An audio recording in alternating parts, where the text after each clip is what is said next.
दोस्तों, गोवा सिर्फ बीचेस और पार्टीज के लिए फेमस नहीं है। इस जगह पर कुछ ऐसे राज भी छुपे हुए हैं जिन्हें लोकल लोग आज भी रात के बाद याद करना पसंद नहीं करते। गोवा के एक घने जंगल के बीच एक पुराना पोर्चुगीज चर्च खड़ा है। दिन में वो बस एक टूटा फूटा खाली बिल्डिंग लगता है, लेकिन हर साल एक स्पेसिफिक रात पर उस चर्च में रोशनी जलती है, म्यूजिक बजता है और वहां एक शादी होती है। सबसे डरावनी बात, उस शादी का दूल्हा और दुल्हन 50 साल पहले मर चुके हैं और जो भी गलती से उस शादी को देख लेता है वो कभी पहले जैसा नहीं रहता। यह कहानी है अमन की। अमन एक ट्रैवल व्लॉगर था जो इंडिया की अनयूजुअल और मिस्टीरियस जगहों पर वीडियोस बनाता था। एक बार गोवा ट्रिप के दौरान वो एक छोटे से विलेज कैफे में बैठा था। वहीं उसकी मुलाकात एक बूढ़े आदमी से हुई।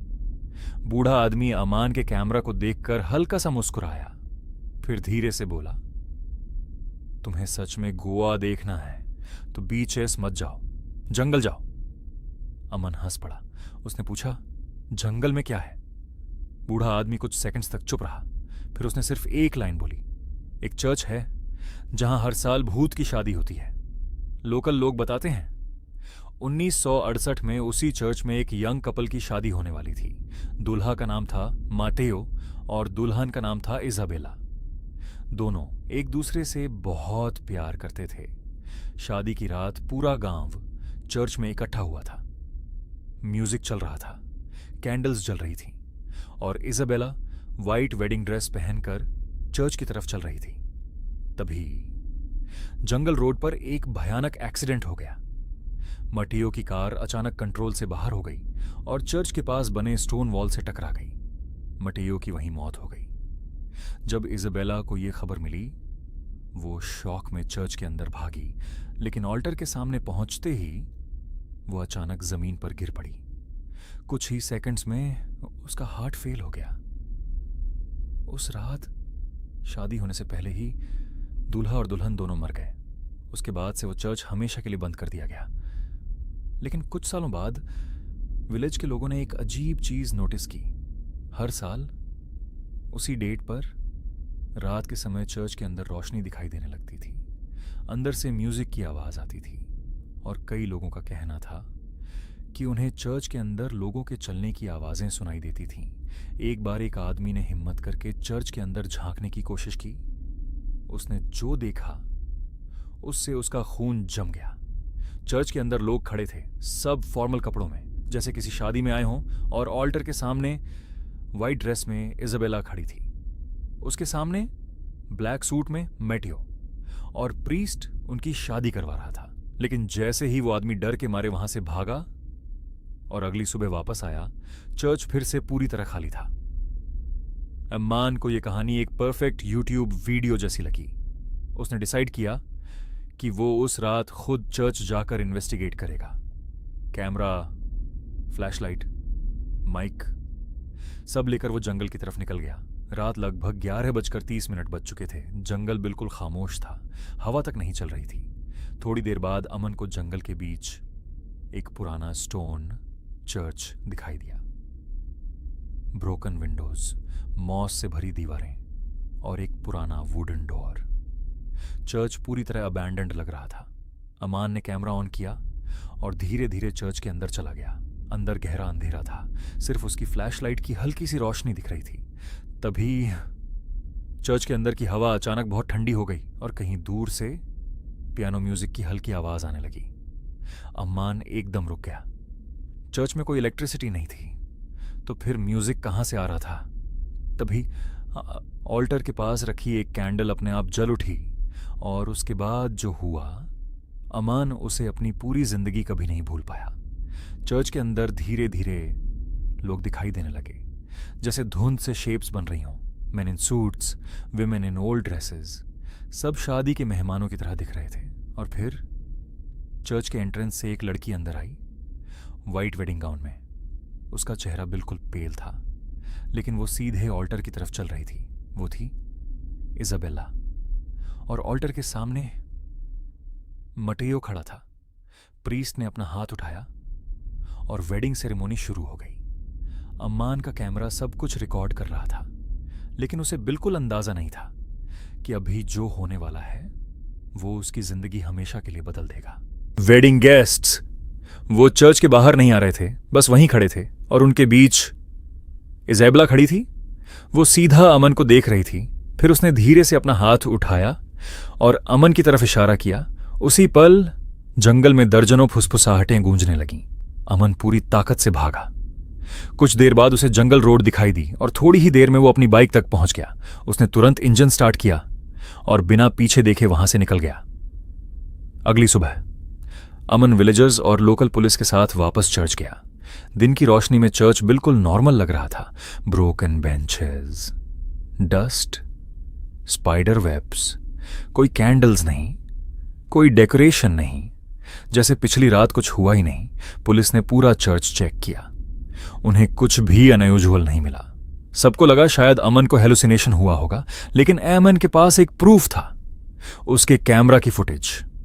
अमन ने कैमरा का वीडियो चलाया। सब लोग उसके आसपास खड़े थे। वीडियो शुरू हुआ। अमन चर्च के अंदर जा रहा था। Flashlight on, broken benches, dust, सब कुछ बिल्कुल नॉर्मल। पुलिस वाले एक दूसरे को देखने लगे।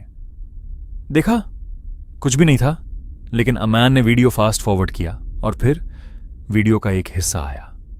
अमन चर्च के बीच खड़ा था। उसकी फ्लैशलाइट ऑल्टर की तरफ थी, लेकिन वीडियो में ऑल्टर खाली था। कोई दूल्हा नहीं, सिर्फ ईमान। लेकिन ईमान वीडियो में एक अजीब काम कर रहा था। वो हवा में देखकर मुस्कुराया और धीरे से बोला, कंग्रेचुलेशंस। जैसे उसके सामने कोई खड़ा हो।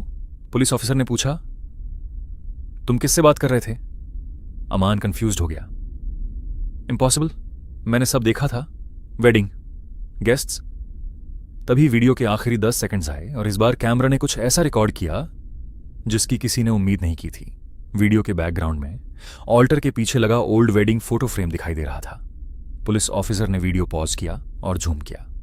फोटो में वेडिंग गेस्ट्स खड़े थे, बीच में मटेओ और इज़ाबेला, लेकिन फोटो में एक और चेहरा था जो पहले कभी नहीं था।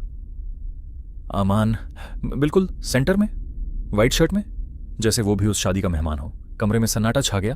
तभी वही बूढ़ा आदमी धीरे से बोला, अब समझे तुम? सब उसकी तरफ देखने लगे।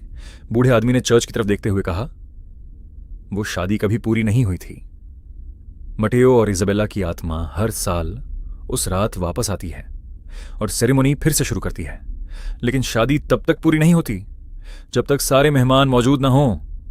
पुलिस ऑफिसर ने पूछा, कौन से मेहमान? बूढ़े आदमी ने धीरे से अमन की तरफ देखा और बोला, जो भी उस शादी को देख लेता है वो अगले साल गेस्ट बन जाता है। अमन का चेहरा पीला पड़ गया। उसने फिर से फोटो की तरफ देखा। इस बार फोटो में खड़े सारे लोग अम्मान की तरफ देखकर मुस्कुरा रहे थे, जैसे वो उसका इंतजार कर रहे हों। बूढ़े आदमी ने आखिरी बात कही, अगले साल जब वो शादी फिर होगी तो तुम सिर्फ मेहमान नहीं होगे, तुम्हें वहां रुकना पड़ेगा। अमान ने डरते हुए फोटो के नीचे देखा और उसका दिल जैसे रुक गया। फोटो के नीचे एक नई डेट लिखी थी, नेक्स्ट वेडिंग सेरेमनी 17 अक्टूबर 11:47 PM, और सबसे नीचे एक नया नाम जुड़ चुका था, गेस्ट अमन। आज भी गोवा के उस जंगल चर्च के आसपास रहने वाले लोग कहते हैं हर साल एक रात वहां रोशनी जलती है, म्यूजिक बजता है और एक शादी फिर से शुरू होती है। लेकिन अब कोई वहां जाने की हिम्मत नहीं करता, क्योंकि अगर किसी ने उस शादी को देख लिया तो अगले साल वो सिर्फ विटनेस नहीं रहेगा, वो भी उस शादी का गेस्ट बन जाएगा। अमन धीरे धीरे चर्च की दीवार पर लगे पुराने फोटो फ्रेम्स को देखने लगा। फोटोज पीले पड़ चुके थे, कुछ के कॉर्नर्स जले हुए जैसे लग रहे थे और हर फोटो में लोग वेडिंग क्लोथ्स में खड़े थे। अमान अपनी फ्लैशलाइट से एक एक फोटो स्कैन कर रहा था। तभी उसकी नजर एक फोटो पर जाकर अचानक रुक गई। उसका हाथ वहीं फ्रीज हो गया। फोटो में वेडिंग गेस्ट्स खड़े थे और उनके बीच अमन खुद खड़ा था। वही चेहरा, वही आंखें, और सबसे डरावनी बात, फोटो के नीचे डेट लिखी थी 1970। अमन का दिल जोर जोर से धड़कने लगा। वो धीरे से बुदबुदाया, ये कैसे पॉसिबल है?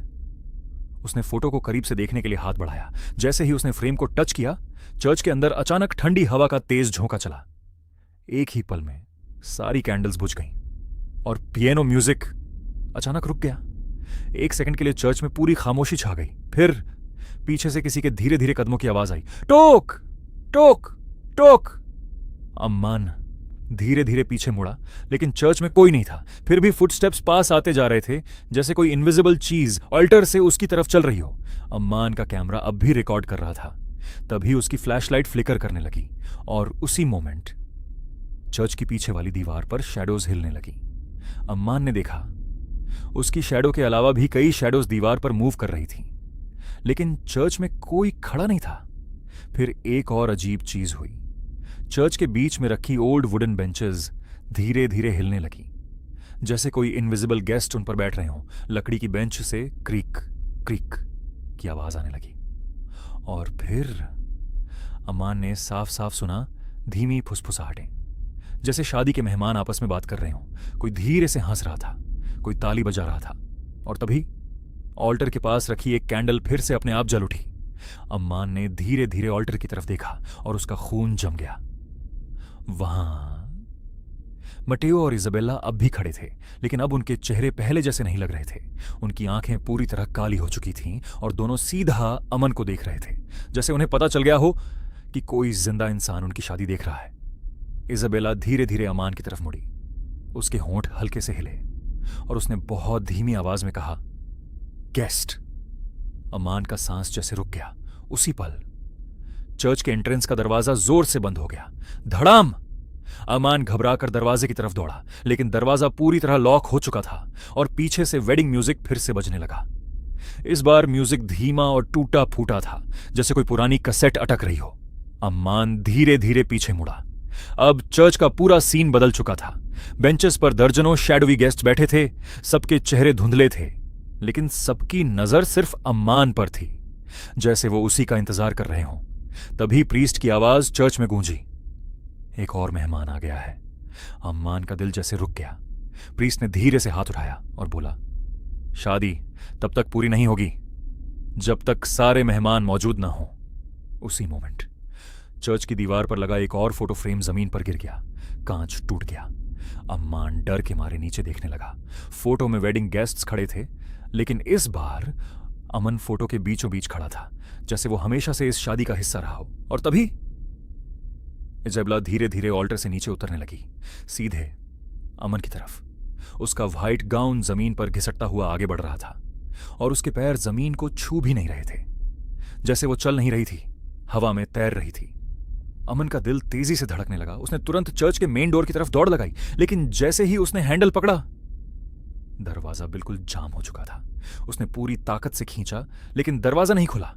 पीछे से वेडिंग म्यूजिक और तेज हो गया, पियानो, वायलिन और धीमी धीमी तालियां। अमान धीरे से मुड़ा। अब बेंचेस पर बैठे शैडोवी गेस्ट्स और साफ दिखाई दे रहे थे। कुछ के चेहरे आधे जले हुए थे, कुछ के चेहरे बिल्कुल बिना आंखों के, और सब एक ही दिशा में देख रहे थे, अमान की तरफ। तभी अचानक सभी गेस्ट ने एक साथ ताली बजाना शुरू कर दिया। क्लैप क्लैप क्लैप, जैसे कोई खास मेहमान आ गया हो। प्रीस्ट की आवाज फिर गूंजी, दुल्हन अपने मेहमान को ऑल्टर तक ले आओ। अम्मान का दिल जैसे सीने से बाहर निकलने वाला था। इजाबेला अब सिर्फ 10 कदम दूर थी। उसका चेहरा अब साफ दिखाई दे रहा था। उसकी स्किन क्रैक थी और आंखें पूरी तरह काली। वो धीरे धीरे मुस्कुराई और अचानक उसका सिर एक अजीब, असंभव एंगल पर झुक गया, जैसे कोई टूटी हुई गुड़िया हो। अम्मान डर के मारे चर्च के साइड कॉरिडोर की तरफ भागा। उसे याद था कि शायद वहां बैक डोर हो। कॉरिडोर पूरी तरह अंधेरा था, सिर्फ उसकी फ्लैशलाइट का बीम दीवारों पर हिल रहा था। तभी उसके पीछे से दर्जनों फुटस्टेप्स की आवाज आने लगी, जैसे सारे वेडिंग गेस्ट उसके पीछे चल पड़े हों। अम्मान और तेज भागा। कॉरिडोर के आखिर में एक पुराना वुडन डोर था। उसने हैंडल घुमाया। इस बार दरवाजा खुल गया। अमन तुरंत बाहर जंगल में भाग गया। जंगल बिल्कुल काला था। वो बिना रुके दौड़ता रहा। टहनियां उसके चेहरे से टकरा रही थीं। उसकी सांसें बेकाबू हो चुकी थीं। लेकिन तभी उसे एक अजीब चीज महसूस हुई। जंगल में हवा नहीं चल रही थी, फिर भी पेड़ों के पत्ते एक ही दिशा में हिल रहे थे, जैसे कोई इनविजिबल चीज उसका पीछा कर रही हो। अमन ने पीछे मुड़कर देखा। चर्च के अंदर की रोशनी अभी भी जंगल तक आ रही थी और उस रोशनी में कुछ परछाइयां खड़ी दिखाई दे रही थी। 11:47 PM और सबसे नीचे एक नया नाम जुड़ चुका था। गेस्ट अमन आज भी गोवा के उस जंगल चर्च के आसपास रहने वाले लोग कहते हैं हर साल एक रात वहां रोशनी जलती है, म्यूजिक बजता है और एक शादी फिर से शुरू होती है। लेकिन अब कोई वहां जाने की हिम्मत नहीं करता, क्योंकि अगर किसी ने उस शादी को देख लिया तो अगले साल वो सिर्फ विटनेस नहीं रहेगा, वो भी उस शादी का गेस्ट बन जाएगा।